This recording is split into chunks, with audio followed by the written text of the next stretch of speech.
olha o sorriso dele, ó. Sim. Olha o sorriso desse homem. O nosso querido Flávio Bolsonaro, muito obrigado por atender a gente. Estou aqui com a Jess, que é a nossa companheira aqui da Jovem Pan, e a Jess sempre, quando tem política, ela entra aqui para participar aqui do nosso programa. Você vai ser a responsável pela primeira pergunta ao senador que ontem esteve lá na votação. Que honra. Primeiro, feliz aniversário ao senador aí. Hoje é um dia que a oposição está comemorando com expectativa do PL da dosimetria. E a minha pergunta é de uma outra vitória. É a vitória de ontem em relação à rejeição histórica, uma derrota histórica, do nome ali de Jorge Messias à cadeira de ministro do Supremo Tribunal Federal. Então, dentro disso, eu gostaria de saber do senhor, muitas colunas hoje, a própria colunista Malu Gaspar fez uma coluna agora falando da relação entre a sua postura e a de Davi Alcolumbre para levar essa derrota. Gostaria de saber quais foram as articulações e onde o senhor percebeu que realmente conseguiriam derrotar e ter essa rejeição histórica ao governo Lula. Muitíssimo obrigada. Oi, Jéssica. Boa tarde. Obrigado pelos parabéns. Eu que agradeço pela sua pergunta. O governo Lula acabou. Esse é o resumo que a gente pode fazer, porque não possui mais governabilidade. O que aconteceu ontem aqui no plenário do Senado Federal, a rejeição do indicado por STF, do senhor Jorge Messias, acho que teve menos a ver com ele especificamente, teve mais a ver com um contexto que foi o contexto de uma resposta, em primeiro, ao governo Lula, um governo que trata mal o poder legislativo, tenta governar usando apenas o poder judiciário, uma pessoa que não tem nem telefone celular também, convenhamos, né? Alguém que não está inserido, não está atualizado, não está conectado, assim como suas ideias, que são ideias atrasadas e que não tem mais nenhuma condição de continuar trazendo esperança para o nosso Brasil, que é o que eu tenho tentado fazer, trazer esperança para o nosso povo, mostrar um caminho que nós temos a seguir aqui de resgate do nosso país. E outro ponto, foi uma resposta também, sem dúvida alguma, aos excessos de alguns poucos aqui no Supremo Tribunal Federal. Não é de agora que eu venho alertando que esses excessos, em algum momento, teriam consequências. E hoje, como eu alertava lá atrás, Jéssica, o tema, o quesito, se um senador é favorável ou não a impeachment de ministros do Supremo Tribunal Federal, é um critério, um dos principais critérios de escolha dos eleitores na hora de definir quem serão seus dois senadores, né, representantes nesta eleição, que os eleitores terão que escolher dois senadores, já que há a renovação de 2/3 do Senado Federal. Então, foi um dia histórico, sim, um dia que o Brasil tem que comemorar e nos dar a esperança de que o Senado volte a respirar, volte a resgatar o pouco de credibilidade que ainda lhe resta. Ô Flávio, boa tarde, tudo bem? Você falou a respeito de impeachment, mas é uma pauta aí que sempre vem sendo comentado. Tem ministro que está acumulando aí 47 pedidos de impeachment. Você acha que o que aconteceu ontem pode ser talvez uma virada de chave para que isso aconteça futuramente, talvez? Olha, o número já é emblemático, porque foram 42 votos contra o Messias, e o número necessário para abrir um processo de impeachment é de 41 senadores dos 81. Né? Se todos que votaram, por exemplo, para rejeitar o Jorge Messias, se eles votassem a favor da abertura do processo de impeachment contra um ministro do Supremo, isso nós teríamos um número suficiente. Eu não digo que vai ser uma virada de chave, nem que isso vai acontecer. Sim. Mas, sem dúvida alguma, é um grande passo para que a gente possa fazer com que as instituições voltem a respeitar a Constituição Federal, que é o que não está acontecendo agora. Ô Flávio, eu acabei de... É uma notícia atual que o PT, os aliados do Lula, já querem recorrer ao STF para tentar ver, rever essa decisão que foi feita.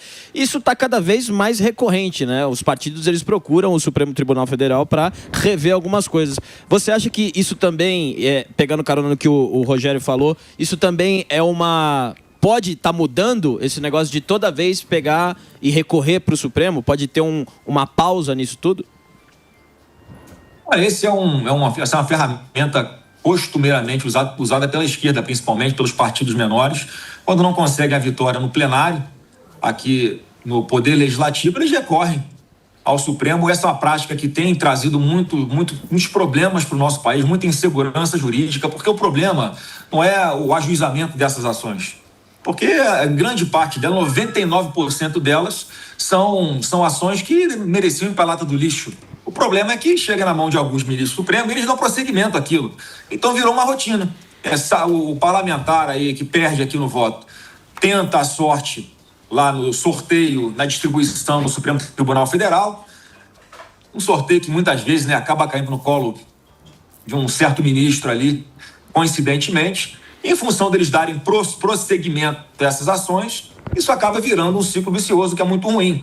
Então é um problema de quem está entrando com a ação, é um problema de quem está dando prosseguimento também a essas ações, mas eu acredito que o próprio presidente do STF, o ministro Edson Fachin, precisa tomar alguma providência ali para dar uma organizada nessa bagunça, porque está uma bagunça, é algo que sem precedente na história do Brasil, gente, porque vocês estão mudando todos os precedentes, interpretam a legislação de uma forma completamente esquizofrênica, maluca, dependendo de quem está na capa do processo, dependendo se é um político de direita que está sendo aí demandado por algum assunto que, na grande maioria das vezes, não tem nenhum motivo para o judiciário estar sendo demandado por causa disso. Eu espero que isso tenha um fim. Boa, Flávio, sempre é um acordo, né? Foi uma vitória, sem dúvida, né, da oposição, mas agora tem uma outra pauta. O Alcolumbre aqui acertou com a oposição, supostamente, encerrar a CPI do Master pela dosimetria. Queria saber o que você acha.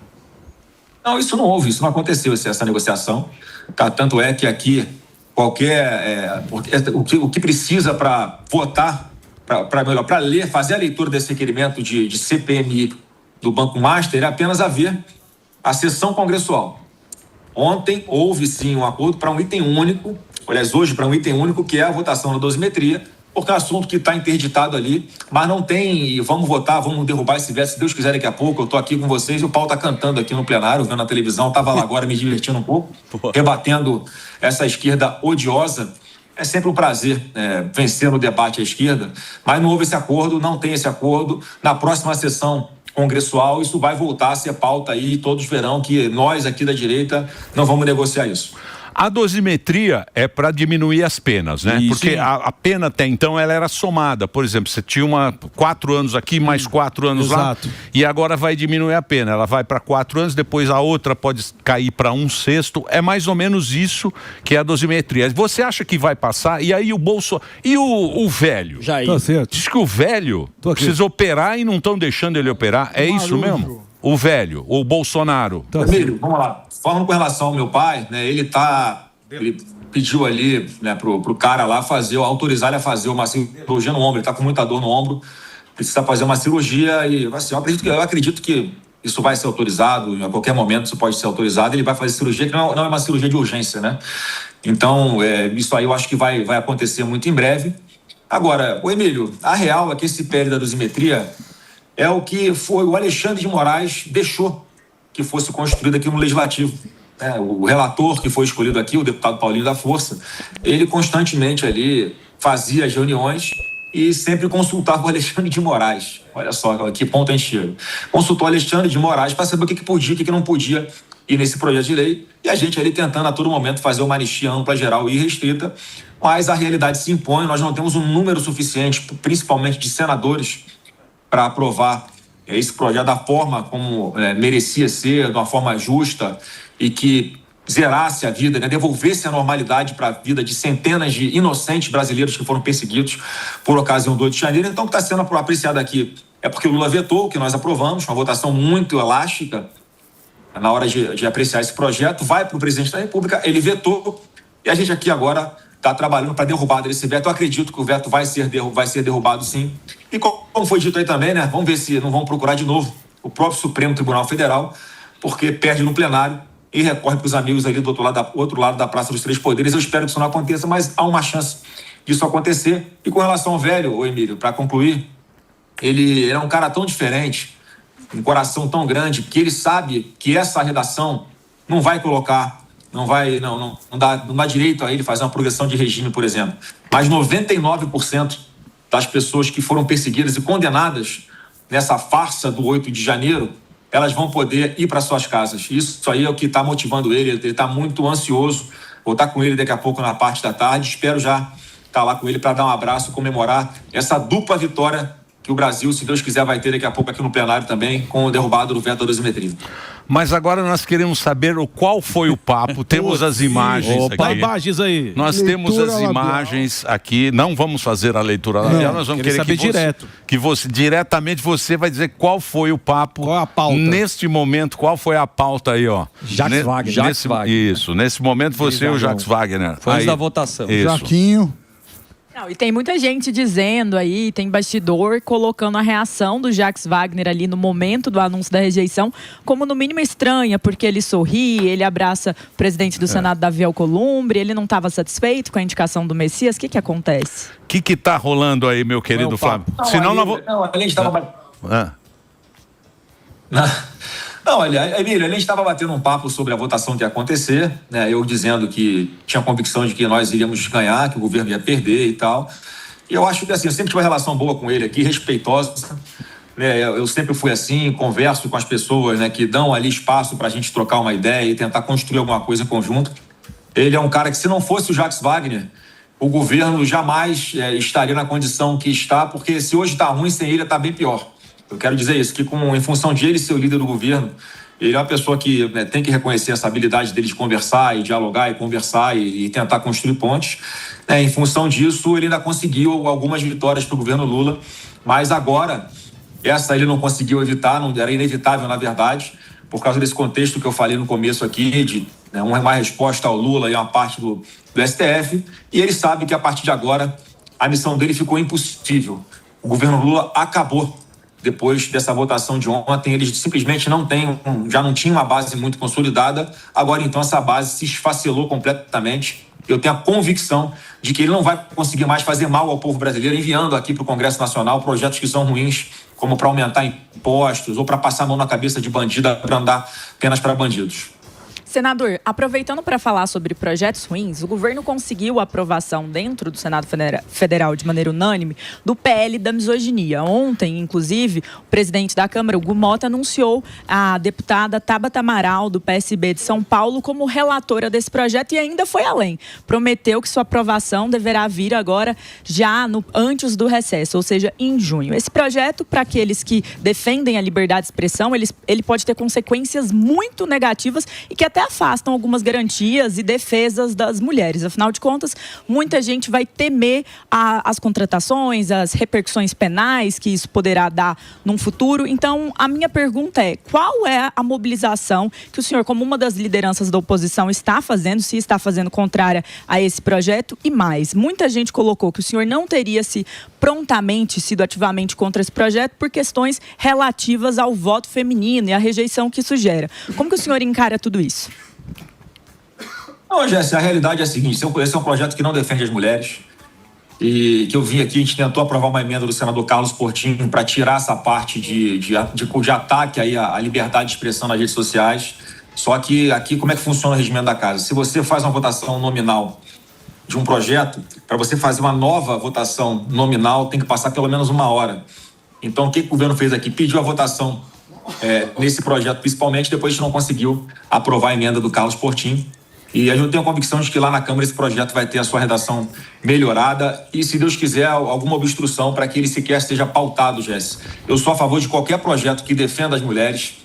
A gente não pode ignorar que as mulheres são, sim, em função de serem mulheres aí, muitas vezes atacadas, desrespeitadas, assediadas, seja nas redes sociais ou pessoalmente. Essa é uma dor e um sofrimento que a gente não pode ignorar, porque ele, de fato, existe. E eu vou estar sempre votando a favor de projetos que vão na linha de proteção da mulher e na prática também, como fez o presidente Bolsonaro. Se tivesse o Guinness Book aqui no Brasil que pudesse marcar, registrar a maior operação que já existiu na história do governo federal de cumprimento de mandados de prisão de agressores de mulheres, foi durante o governo do presidente Bolsonaro, onde milhares foram presos em poucas horas pelo fato de terem agredido mulheres. Então a gente faz a nossa parte, não apenas da boca para fora.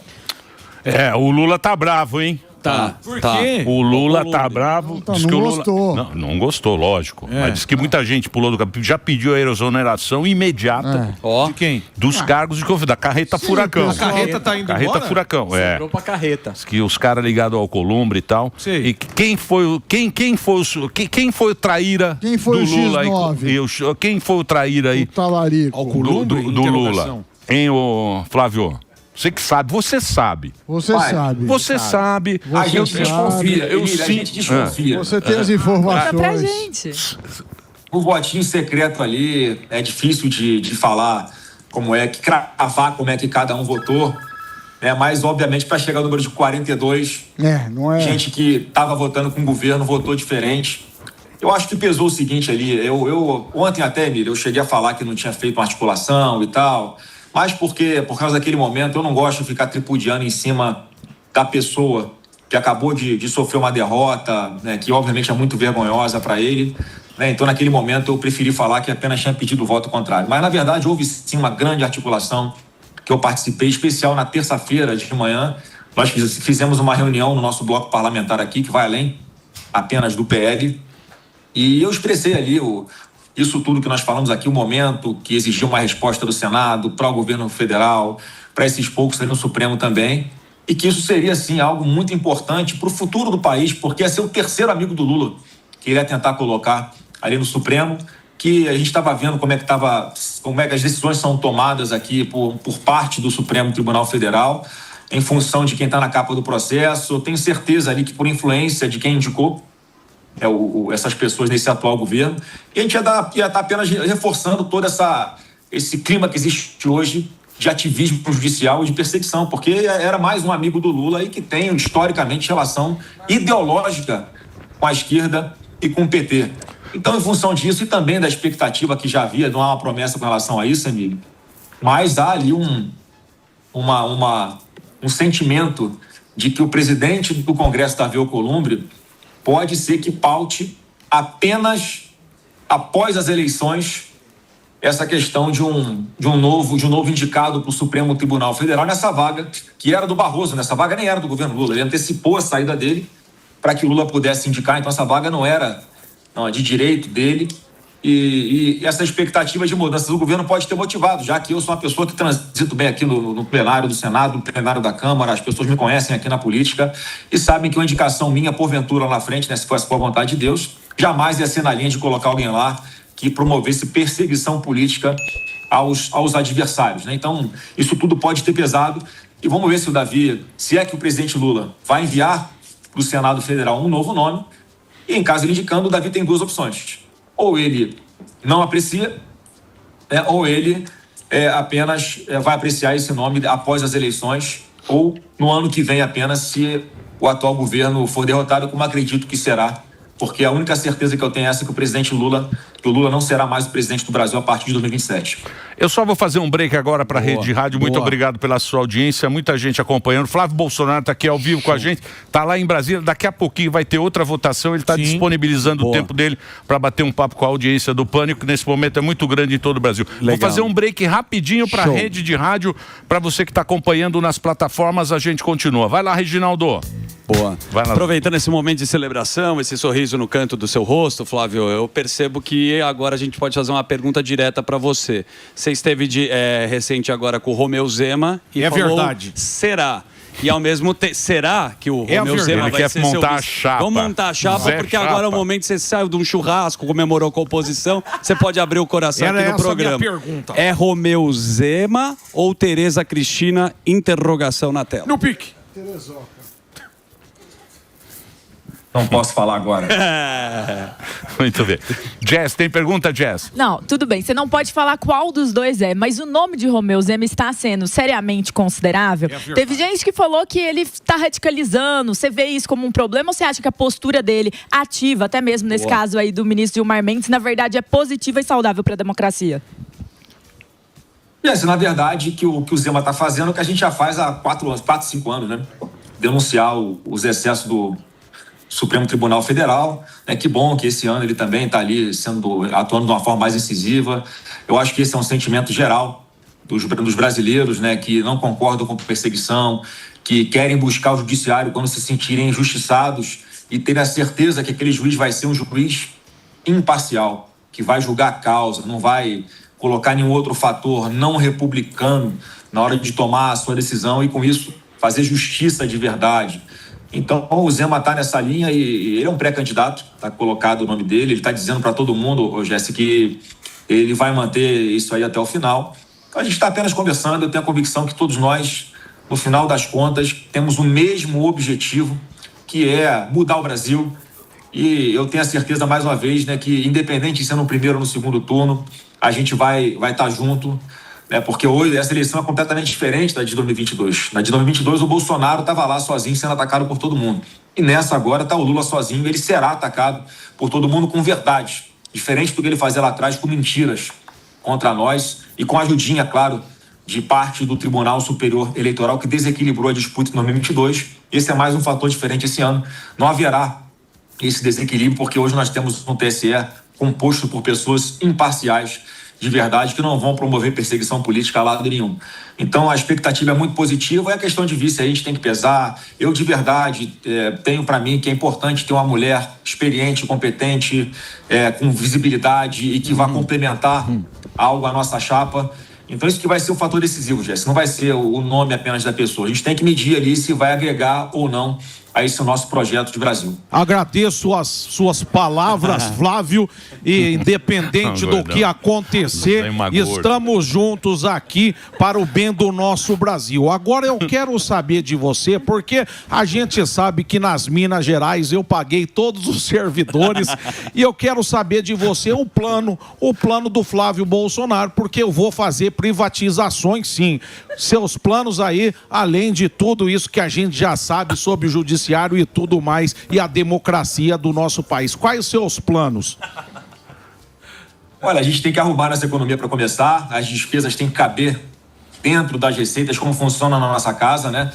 Se você começar a gastar mais do que o que você ganha, você começa a entrar em dívida, chega um momento que a dívida fica impagável, você vai perdendo tudo na sua vida, imóveis, bens, e é uma maria movediça, né? Sim. Só para você ter uma ideia, agora em março, tá? Dados de março, a dívida líquida do Brasil cresceu 222 bilhões só em março. Isso significa que a dívida líquida do Brasil cresceu 7,2 bilhões por dia. Isso é uma insanidade, é uma velocidade. Isso é uma ruína fiscal tão acelerada que o Brasil vai ter que fazer alguma coisa aqui para poder chegar até 2027. Então a gente vai precisar fazer um governo, sim, de austeridade, cortar muitos gastos. O Brasil tem aí mais de R$1 trilhão em imóveis. A gente precisa ter um mecanismo de agilidade de vender esses imóveis. O governo a União pode se desfazer de muitas ações que ela possui na Bolsa de Valores, ações de empresas privadas que podem ser vendidas, a chamada a desestatização do governo. Isso são recursos que podem entrar também para esse caixa. A gente tem uma proposta que daqui a pouco vai estar mais clara para o público, em especial usando tecnologia, inteligência artificial, que a gente vai ter uma governança tecnológica que vai ser ali um acompanhamento imediato de todos os gastos públicos. Isso vai permitir uma fiscalização muito melhor, muito mais ativa. A gente vai conseguir economizar algumas dezenas de bilhões de reais com isso. Boa. E esse dinheiro vai ser usado, uma parte, sim, para poder pagar uma parte dos nossos juros, uma parte tem que ser usada para infraestrutura, projetos que vão ficar para as próximas gerações. E essa vai ser uma marca do meu governo, vocês vão ver. Eu não vou estar preocupado com a próxima eleição, até porque eu assinei uma PEC e vou cumprir de acabar com a possibilidade de reeleição. E uma outra parte desse recurso que nós arrecadarmos, aí a gente vai poder usar para o social, para poder cuidar das pessoas que precisam, porque o brasileiro está passando muita dificuldade. A gente tem que cuidar de quem precisa e também dar uma alternativa para aqueles que ali tenham condições, conseguir caminhar com as próprias pernas, ter um emprego que pague melhor e levar dignidade para suas casas. Muito bem. Temos a manifestação de Dilma. Opa! Certo. Dilma está aqui, tem essa manifestação da Dilma a respeito da votação de ontem, Flávio. Que isso? Não sei se você está recebendo aí a nossa querida Dilma. Uma salva de palmas para ela também, participando desse programa. Pois não, meu querido. Fala, Flávio, tudo bem? Pergunta sobre tretas e divisões. Agora, com a vitória de ontem, a possível vitória de hoje, você acha que de uma forma unânime, a oposição vai votar junto daqui para frente e as tretas, principalmente das redes sociais, vão terminar? Como é que, na sua opinião, vai ficar isso aí? E quem ganhou o jogo de hoje no churrasco? Bom, para começar, quem ganhou o jogo, obviamente, foi o meu time, né? Deixei 3 gols marcados ali, registrados. Obviamente, ali o pessoal, na hora de chegar perto de mim para tomar a bola, tomava um certo cuidado. Mesmo assim, o time oposto vinha, dava totozinho no calcanhar, cotovelada, tentava jogar sujo, mas a gente jogou limpo, um time muito bom, conseguiu vencer, e é assim que a gente vai fazer com o Brasil também. E com relação aí a essa treta na direita, gente, uma coisa a gente tem que deixar muito clara. Nós aqui somos... A direita, ela tem seres pensantes de verdade, pessoas que pensam diferente, e no fim das contas, todo mundo quer a mesma coisa. Todo mundo quer mudar o nosso país. Eu faço a seguinte analogia, cara. Você vai... Já que estamos falando de futebol, né? Você vai para dentro do vestiário, cara. A gente, troca ideia ali, se xinga, fala mais alto com um, com o outro. Depois a gente se abraça, vai pro campo para ganhar. A diferença é que o que está acontecendo agora parece que tem uma transmissão ao vivo de dentro do vestiário. A gente acaba expondo essas conversas de uma forma pública, o que muitas vezes não é inteligente.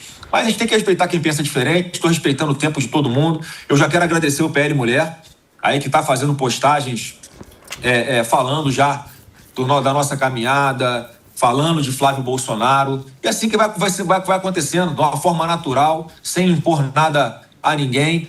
Porque, mais uma vez, está todo mundo querendo a mesma coisa e todos têm a consciência que o único caminho que tem é pela minha pré-candidatura, que está colocada e, graças a Deus, consolidada e crescendo a cada dia. Albeta. Senador, o Alexandre de Moraes, recentemente, determinou a abertura de uma investigação contra o senhor por uma suposta calúnia contra o Lula. E muitos eleitores seus temem uma inelegibilidade. O que você tem para falar sobre isso? Tem essa possibilidade?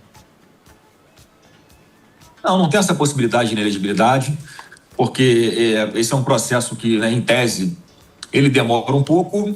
Ali no seu mérito não teve nenhuma agressão ao Lula, eu só falei, né, que ele ia ser delatado lá pelo Nicolás Maduro, né, o ditador da Venezuela, que foi preso porque responde a processo nos Estados Unidos, estava ali oprimindo o seu povo na Venezuela. Mais de 8 milhões de venezuelanos deixaram o país para fugir da miséria, da fome e da perseguição.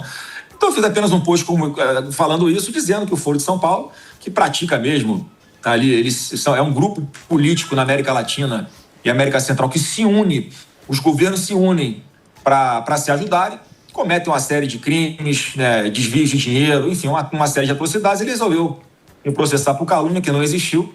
Agora, vamos lá, sendo muito, muito franco, eu percebo que há sim um movimento de alguns ministros do Supremo, em especial da primeira turma do Supremo, para, de alguma forma, deixar ali essa espada apontada para a cabeça de alguns, porque eles estão vendo que a gente vai vencer essas eleições, eles estão vendo que no TSE não vão conseguir nos sacanear como nos sacanearam em 2022, e eles estão tentando, de alguma forma, criar ali um mecanismo para que o Lula possa usar esse atalho para não passar pelo TSE, usar ali a primeira turma do STF para, nas questões criminais, tentarem me atingir de alguma forma, tentarem me censurar de alguma forma ou causar algum prejuízo para minha campanha. Isso é um movimento que eu lamento muito. Eu espero de verdade que o presidente do STF, o ministro Edson Fachin, faça alguma coisa para controlar essa casa, para evitar esses desvios de interpretações, essas ilegalidades, burlando a lei, burlando a Constituição, burlando o regimento interno do STF,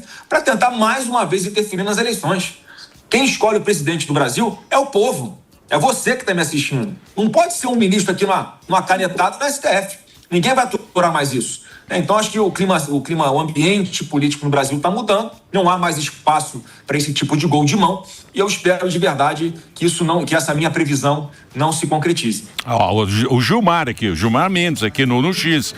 O Senado Federal exerceu com a soberania que lhe é própria a sua prerrogativa constitucional de sabatinar e deliberar sobre nomes indicados ao STF. Missão centenária que deve ser pautada pelo interesse público e pelos requisitos do cargo. A decisão do Senado deve ser respeitada. Acabou. Pronto. Aqui, ó, Gilmar Mendes aqui, ó, no xixi. É isso. O que você achou? Mas é isso, O que você achou? Página virada. Sim, mas a eleição veio aí. O que você achou da faixa lá que os caras colocaram? Que me parece que a polícia foi na casa do cara para tirar a faixa. Isso também foi muito comentado, né, Flávio? Ô, Emílio, em primeiro lugar, você vê, né? Como é que o Lula sabe que essa faixa era para ele? Né? Exato. Não tinha escrito o nome dele, porque no subconsciente ele sabe o que ele fez, ele sabe o que o governo dele continua fazendo e, obviamente, é mais um abuso de autoridade. É inadmissível, assim, chega a ser revoltante no que é que transformaram uma parte da Polícia Federal. Essa instituição que tem que ser sempre respeitada, enaltecida, que tem um trabalho histórico, né, de coisas boas que fez para o nosso Brasil, investigando criminosos de verdade, mas nesse atual governo, esse grupo especial do Lula que existe na Polícia Federal, ele é utilizado para perseguir adversários políticos aqui no Brasil, lá nos Estados Unidos, como fizeram com a Ramagem, lá na Itália, como fizeram com a Carla Zambelli. Isso vai acabar.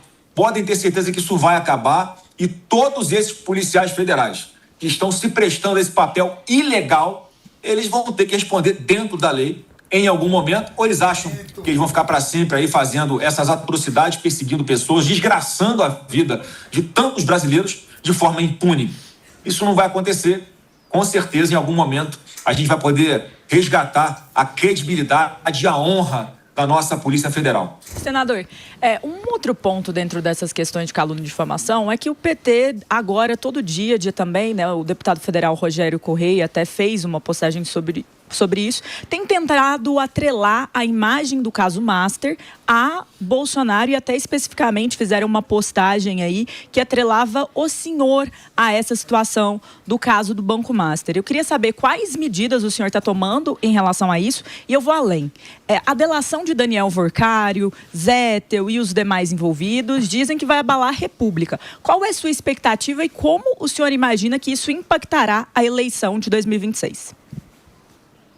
Olha, Jéssica, a primeira coisa que eu organizei na minha pré-campanha foi um time jurídico, que tem tido bastante trabalho, porque a esquerda a todo momento ela se organiza para criar conteúdos falsos, mentirosos, criminosos, inventam, distorcem tudo e não tem surtido muito efeito na prática, porque eu acho que o povo vai conhecendo que o que vem dessa galera aí não presta e não tem nenhuma credibilidade. Mas a gente tem ajuizado várias ações com relação ao Banco Master.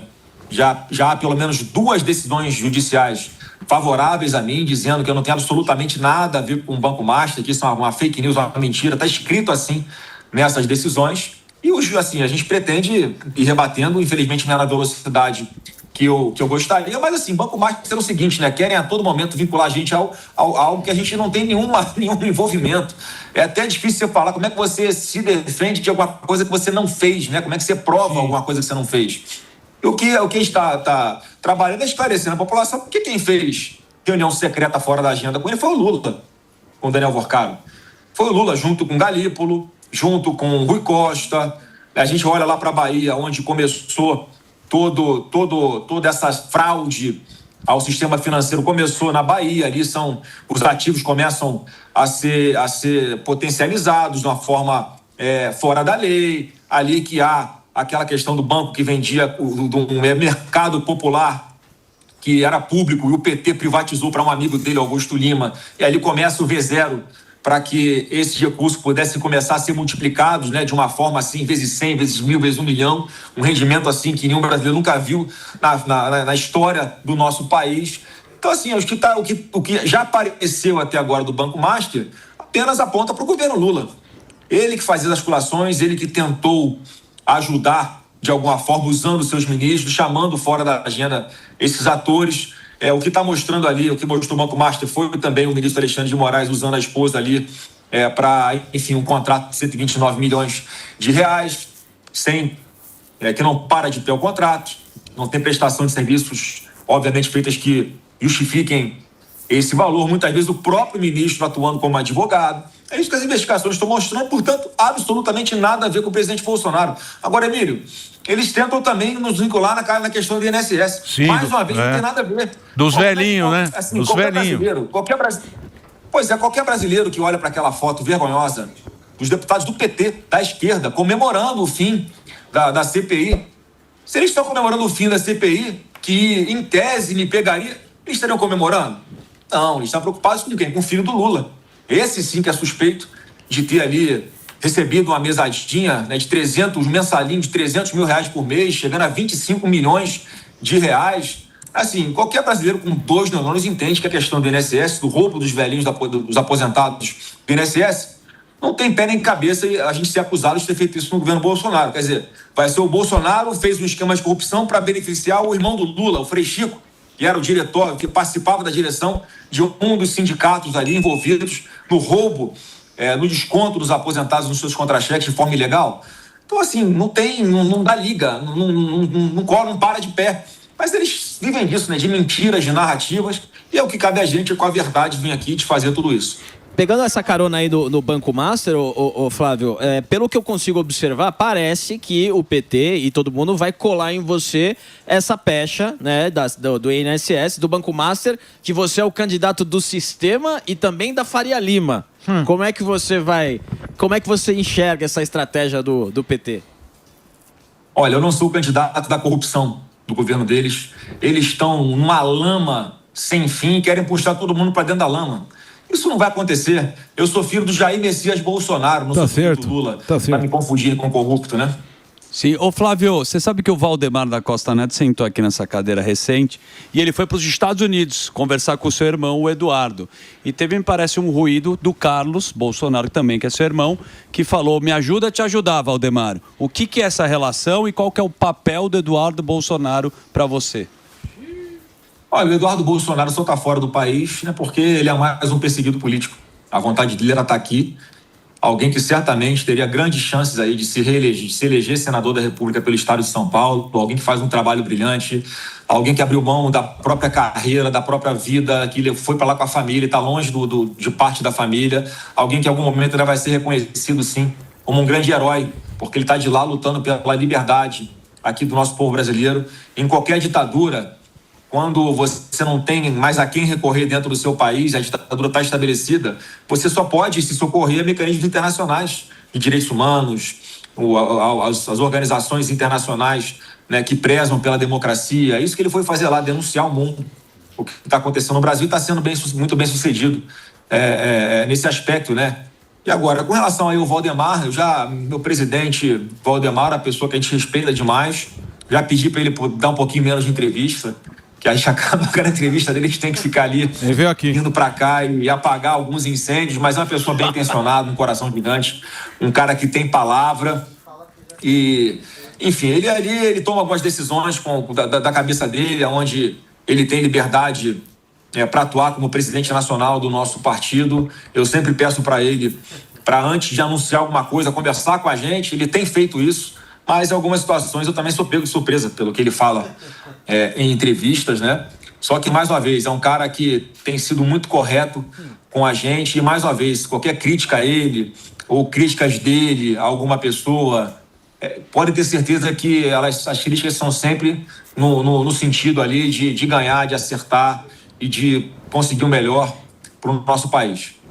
Jess. Senador, mas você também não vê, porque, por exemplo, o presidente Valdemar da Costa Neto aqui chegou até a falar sobre a situação ali de Aécio Neves, de que teria sido injustiçado por aquela gravação, que ele está merecendo o espaço que ele está tendo agora retomado. O senhor não vê também que existe uma configuração dentro do sistema político que até prejudicou bastante ali o seu próprio pai enquanto presidente, que muitas vezes impede que o Brasil deixe essa página para trás, que é de um centrão que domina o jogo, faz o jogo como quer, e aí, querendo ou não, os mesmos problemas do passado voltam ao presente e dominam Brasília. Exatamente. Eu estive a Brasília há pouco tempo, no aeroporto encontrei com Zé Dirceu, no Congresso encontrei com Aécio Neves e Beto Richa, encontrei com Eduardo Cunha, são tantas figuras que lá atrás foram condenadas ou até mesmo, claro, tiveram seus processos revogados, depois anulados muitas vezes, mas que foram alvos de denúncia de corrupção e continuam poderosos. Esse não é o verdadeiro problema do Brasil, na sua leitura? Boa.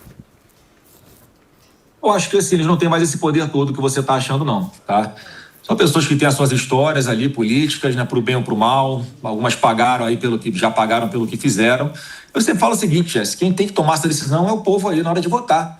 Se tem gente votando as pessoas que você acha que não mereciam estar aqui em Brasília, tem algum motivo, né? O próprio Lula gosta de se vangloriar e falar que, né, quando investe em educação as pessoas ficam mais instruídas, mais inteligentes, elas deixam de votar no PT. E nos últimos 23 anos, 17 foram governados pelo PT. Ou seja, o resultado é esse aí. É um povo menos instruído, um povo muito dependente ainda de programas sociais do governo, que essas pessoas que precisam ser ajudadas, tá? Porque estão nessa situação ali muito em função desse não investimento em educação ou do investimento muito ruim na educação. Você pega aí o ensino fundamental, o ensino médio, os nossos jovens estão saindo de lá mais militantes do que preparados para a vida. É uma coisa que eu pretendo mudar, investir pesado no ensino fundamental, redirecionar esse recurso do orçamento ali para a primeira infância, de 0 a 3 anos, com creche para as mães que precisam deixar os seus filhos para ir trabalhar, mas que nessas creches recebam os estímulos neurológicos ali que vão refletir no desenvolvimento muito mais saudável e produtivo dessas crianças, oferecer aos nossos jovens aí que estão fazendo ensino médio, por exemplo, ensinos de tecnologia, inteligência artificial, para que concluam o ensino técnico profissionalizante e já saiam empregados, uma parceria com empresas, ou seja, as empresas fazendo esse meio de campo com a educação pública e dizendo quais são as suas necessidades para que nós possamos formar esses jovens, para que eles possam ir para o mercado de trabalho para receber um salário decente de 5, 6, 10, 12 mil reais e não concluir agora o ensino médio, como tem acontecido, e não conseguirem um espaço no mercado de trabalho, ou até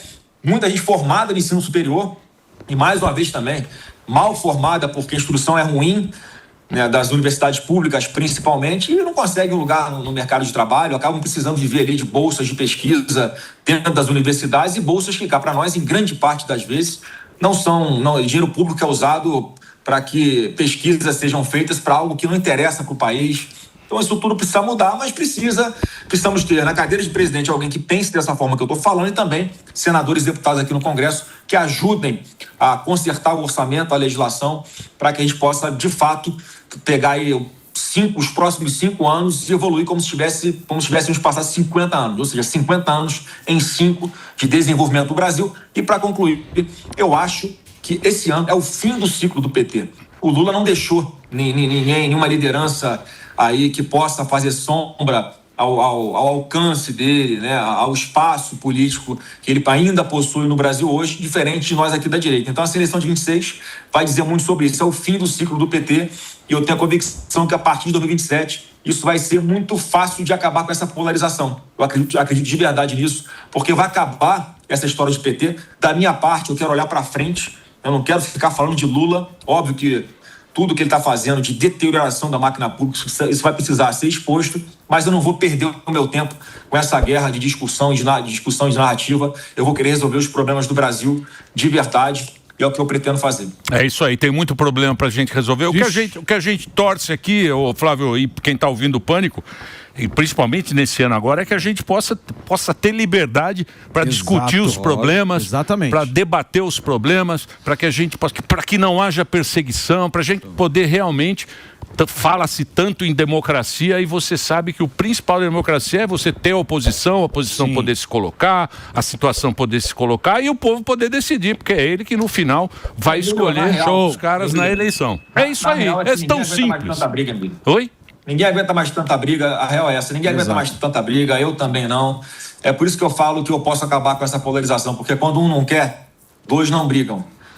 E para me tirar do sério é difícil, para me irritar é difícil, né? Eu não fujo de briga não, eu sou firme quando precisa ser firme, como agora estava acontecendo no plenário. Desci lá só para dar um abraço na galera, receber os parabéns dos meus amigos parlamentares, e a esquerda subindo ali na tribuna, me atacando a todo momento. Eu pego o microfone e devolvo muito amor para eles e jogo na cara deles algumas verdades também. Então eu de verdade vou querer pacificar esse país. Ô Flávio, manda um abraço lá pro velho do certo, Pânico. Pode deixar. O velho lá, fala que a gente tá com saudade. Tomara que ele volte aqui um dia pra gente fazer uma entrevista. Fizeram tanta entrevista bacana com o velho. Sim. E a gente quer que ele tenha saúde, que ele não passe por essa dificuldade, que a gente sabe que ele tá passando por muita dificuldade. Obrigado, viu? Obrigado aniversário do Flávio hoje. Ah, é seu aniversário? É, tem homenagem. Ah, é? Sim. Então, Parece que tá em festa. 45 aninhos aí. Happy birthday Ó, to you. Dilma Rousseff. Happy birthday. É o nosso homenagem. Happy birthday to you. É nossa homenagem aí pra você. A homenagem pra você, ô Flávio. Eu venho pra casa pra nós comer um bolinho aí. Vem pra cá. Obrigado, viu, Flávio? Obrigado por ter... Obrigado vocês, tá? Vou mandar um abraço pra ele sim. Obrigado aí pelo carinho. Espero ter contribuído aí com as duplas pra sanar as dúvidas de vocês. Um abraço aqui com Deus. Valeu. Direto de Brasília, então, Flávio Bolsonaro. Jazz, obrigado. Põe aí a rede da Jazz. A honra é minha, sempre um prazer. Boa, tá? Jazz. Obrigado por você ter vindo, Jazz. Jazz Peixoto nas redes sociais, para você seguir.